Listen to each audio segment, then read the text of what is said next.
Imagine you're running a marathon. You've trained for years, your muscles are just The screaming. lungs are burning. Yeah, your lungs are absolutely burning. But you push through that agonizing pain because, well, you can see that finish line ribbon just ahead. Right, you're almost there. Exactly. So you give it this one final desperate sprint. You burst through the ribbon. You throw your hands up in total victory. And then you look around. And realize you are standing in an empty parking lot. Right. On the entirely wrong side of town. You ran the whole race. You put in all that grueling physical effort. But you ran a completely wrong route. It's a devastating image. It really is. And welcome to today's deep dive, where we are going to fundamentally deconstruct our definitions of success. We're looking at a really profound dialogue between two thinkers named Nick and Maya, and our mission today is to figure out if you, the listener, are running a race you actually want to be in. Or if you're just, chasing a meticulously crafted illusion until you drop. Exactly. Okay, let's unpack this, because the way this conversation kicks off completely shifted my own perspective on the sheer mechanics of human ambition. Well, the marathon analogy is a perfect starting point because it highlights the disconnect between effort and intention. I mean, the sweat and the exhaustion in that scenario, they are undeniably real. Oh, absolutely real. You feel the pain. Right. But applying massive amounts of physical or mental energy doesn't automatically mean the destination has value. And we rarely pause to look at the mechanics of our ambition. Yeah, we just keep running. Exactly. We rarely ask what sociological structures are actually compelling us to run in the first place. And to get at those structures, Nick and Maya use this incredible analogy of a horse born inside a racetrack. Oh, I love this part. It's so vivid. It is. It's a closed loop. The animal's entire reality is shaped by the track before it even has the cognitive equipment to question its surrounding. Right. It's just born into the dirt. Exactly. It grows up, it sees other horses running, it hears the roar of the crowds cheering for the fastest runners. And it sees the winners getting the premium oats and all the attention. Right. So the horse just runs. It never once walks over to the outer fence and asks, what exists beyond the dirt track. What's fascinating here is how effectively that maps onto the invisible architecture of human society. Because the racetrack isn't just some, metaphor for peer pressure. Yeah, it's bigger than that. It's a literal description of systemic conditioning. I mean, from the moment you're born, you are placed onto a very specific conveyor belt of expectations. Study hard, optimize those test scores. Secure entry into an elite university, parlay that into a high-paying corporate job, get a mortgage, buy a premium car, and then, continuously upgrade those assets. It's like clockwork. Exactly. And we absorb these directives so passively that we treat them like universal laws of physics. Rather than recognizing them as a highly specific, historically recent constructed environment. Yes. We think it's nature, but it's just the track. It's like being dropped into a massive multiplayer video game where every single player around you is obsessively collecting shiny gold coins. Right. You spawn in and just start grabbing them. Yeah. You look around and your mirror neurons just kick in. You start frantically gathering the coins too. You spend days, months, years grinding for this digital currency without ever pausing to open the games menu, check the manual, and see if the gold coins actually do anything. Or if they just represent a high score on a meaningless leaderboard. Exactly. But here is my question on that. How do we even begin to realize we are trapped in the video game or on the racetrack when it is quite literally the only sociological reality we've ever experienced? It's really difficult. My hypothesis is that most people only see the track when it completely breaks down for them or, when they hit a wall. That is usually the trigger. The tragedy of this invisible architecture is that its primary function is to keep you moving too fast to ask existential questions. It demands constant momentum. Right. It demands constant forward momentum. So almost no one pauses the game to ask, then what? Yeah, what happens the day after you close on the bigger house? Or what happens the day after the promotion clears? The architecture is designed to immediately point you to the next slightly larger goal, ensuring you remain focused on the mechanics of the race. Rather than the existential void at the finish line. Exactly. Which naturally brings us to the destination itself. We've all heard that old, somewhat overused Stephen Covey cliche about spending your whole life climbing the ladder, only to realize it was leaning against the wrong wall. Oh yeah, it's a total self-help staple at this point. It is, but what Nick and Maya do that is so much more interesting is deconstruct the actual mechanics of why we keep climbing it anyway, even when we suspect the wall is wrong. Right, we accumulate the credentials, we hit the milestones. And we get to the top rung only to be met with a haunting sense of emptiness. But I do want to heavily push back on this narrative for a second, just channeling some of Maya's skepticism from the source. Go. Let's be highly pragmatic here. Having a nice house in a safe neighborhood, drawing a high salary, driving a reliable, luxurious car. These are not just vain illusions. No, they're not. They provide tangible mathematical utility. They offer a fortress of security for a family.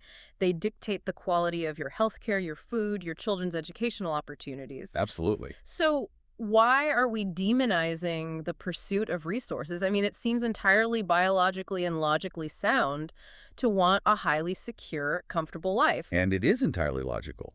The dialogue makes a crucial distinction here to address that exact pragmatic reality. There is absolutely no criticism of utility, comfort, or security. Okay, so it's not saying we should all go live in a cave. Not at all. The systemic danger doesn't lie in the function of the object. The danger occurs when a fundamental psychological category error happens, when comfort mutates into identity. Meaning we confuse what a thing does with who we are. Exactly that. Consider a house. Its actual utility is shelter and safety. But the invisible architecture convinces us that a larger house equates to a larger, more significant human being. Wow. Or a luxury car, right? Yeah. It has real utility. It provides a quiet, exceptionally engineered ride. But does the emblem on the steering wheel increase your inherent wisdom or your existential value? No, of course not. Right. Society systematically blurs the lines between utility and identity to drive consumption. We are sold the lie that upgrading our external possessions is the psychological equivalent of upgrading our internal selves. So we take an object, which can only ever fulfill a material need, and we assign it the impossible task of fulfilling a spiritual or psychological need. Yes. We lean the ladder against the wall of identity through accumulation. Which is a wall that physically cannot support the weight of human meaning. Which is exactly why the top rung feels so hollow. You achieve the material goal, but the psychological deficit remains completely untouched. Man, that's powerful. But if we can sit here and rationally deconstruct that, I mean, if logic dictates that a luxury sedan does not equal personal wisdom, we have to confront why our satisfaction still vanishes so rapidly when we see someone else with more. Oh, yes. We've all experienced this. Which drives us directly into the mechanics of relative status. Here's where it gets really interesting. The neighbor's car is the perfect stress test for this theory. Right. Let's say you own a vehicle that perfectly meets your utility needs. It's reliable, the air conditioning is cold, it gets you to the office. You are fundamentally satisfied with this asset. Exactly. Then, one Tuesday afternoon, your neighbor pulls into the adjacent driveway with a brand new, top-of-the-line, six-figure luxury vehicle. And in a matter of seconds, your perfectly functional car suddenly feels entirely inadequate. Right. But physically, nothing happened. Not a single molecule of your vehicle was altered. The brake pads are the same. The paint is exactly the same. The objective reality of your asset is completely untouched. Untouched. Yet your subjective satisfaction evaporates completely. It reminds me of like sitting at a restaurant eating your absolute favorite meal. Though I know where you're going with this. You are deeply enjoying every bite. But then a waiter walks past you carrying a massive dessert with a glowing sparkler in it for the table next to you, and the whole restaurant turns to look. Yep. Suddenly your favorite meal feels mundane. You don't even necessarily want the cake, you just want the sparkler. Exactly. My question is this just human ego being fragile? Or is there an evolutionary drive forcing us to constantly scan sideways? It is deeply evolutionary, and it goes far beyond fragile egos. To understand why the sparkler ruins your meal, or why the neighbor's car ruins your satisfaction, we have to look beneath psychology. We have to look at the hardwiring. Yes, we have to examine the hardwiring of the brain. We have to look at the neuroscience of wanting, specifically how the brain calculates value. Because the brain doesn't operate in a vacuum. It operates based on comparison. Precisely. The brain's reward system, driven largely by dopamine pathways, does not measure absolute wealth or absolute success. It measures relative differentials. Okay, relative differentials. Right, because dopamine is not simply the pleasure chemical. It is the molecule of motivation, of craving, and of reward prediction error. So it's about what we expect to get compared to what we see. Exactly. From an evolutionary standpoint, your absolute amount of berries didn't matter. What mattered for your survival and your reproductive success was your status within the local tribe. Oh, wow. So if the hunter next to you suddenly acquired vastly superior resources? Your relative status just Mhm. dropped, which historically meant your survival was threatened. So your brain is exquisitely tuned to track local hierarchies. That makes incredible sense. We don't look at our bank accounts and say, wow, I have access to penicillin, refrigeration, and more caloric abundance than a medieval king. I should be in a state of constant euphoria. No, we definitely don't do that. We just look at the guy in the next cubicle who got a 5% larger bonus, and we feel impoverished. And that evolutionary mechanism is exactly what modern society hijacks. We are walking around with Pleistocene era brains designed to track the status of maybe 50 people in a local tribe. But today, because of the digital environment and social media, Your tribe is a globalized, infinitely scrolling highlight reel of billionaires, prodigies, and influencers. it's endless. It is. We are constantly exposed to the extreme upper percentiles of wealth and beauty. So what does this all mean for our baseline satisfaction? I mean, if the algorithm of our brain is fundamentally designed to detect scarcity and relative status, and we drop that algorithm into a digital environment of infinite abundance, We are essentially crashing the system. yeah, our dopamine baseline is continuously spiked by the digital sparklers at everyone else's tables. Leaving us in a state of perpetual biologically engineered deficit, We are literally wired to be on this treadmill. which is a terrifying thought. And this raises an important question. Are we merely victims of our neurochemistry? Right, are we just doomed? The answer is that while we cannot dismantle our biological hardwiring, neuroplasticity dictates that we can entirely rewire what triggers those pathways. Okay, so there is a way out. Yes, we can choose to tear down the societal scoreboard and consciously construct a new one. Tearing down the scoreboard. This is where Nick and Maya's dialogue moves from diagnosis to actual protocol.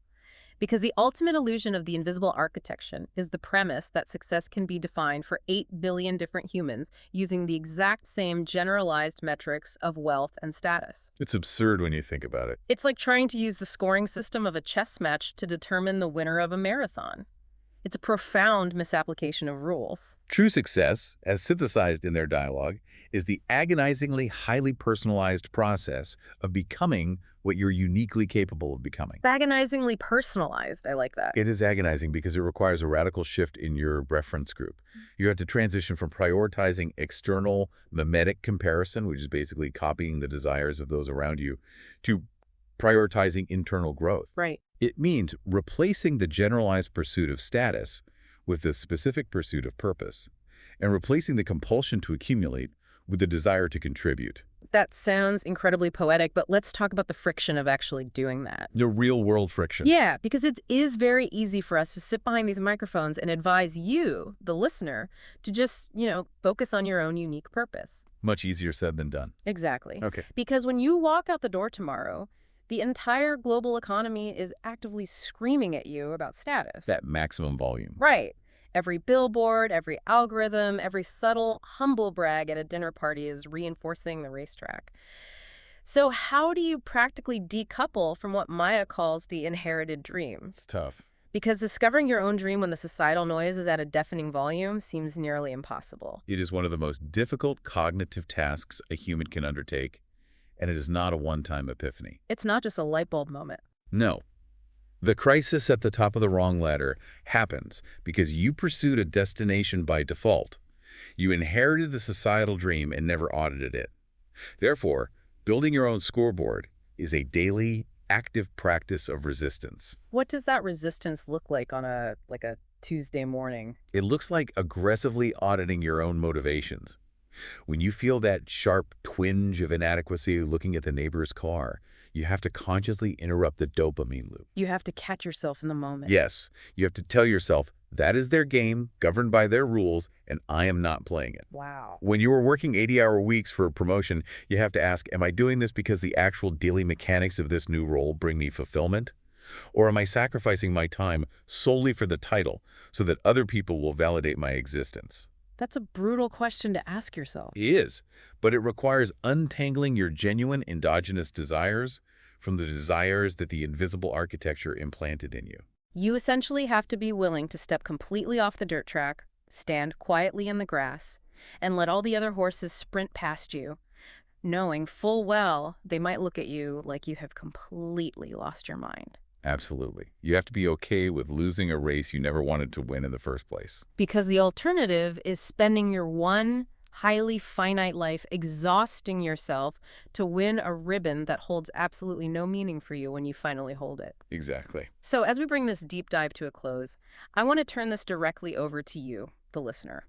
I want you to take a hard, unfiltered look at your own definitions of success right now, using Nick and Maya's dialogue as a diagnostic tool. Look at the specific goals you are pouring your energy into this week. Yeah. Who actually defined that finish line for you? Did you sit down in silence and consciously engineer that goal, or did you passively inherit it from your parents, your graduating class, or the algorithm? It's worth asking. Ask yourself, what would you pursue today if you were entirely invisible?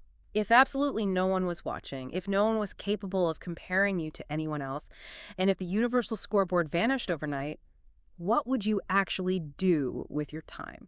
As you process that, keep the most haunting question from the source material at the forefront of your mind.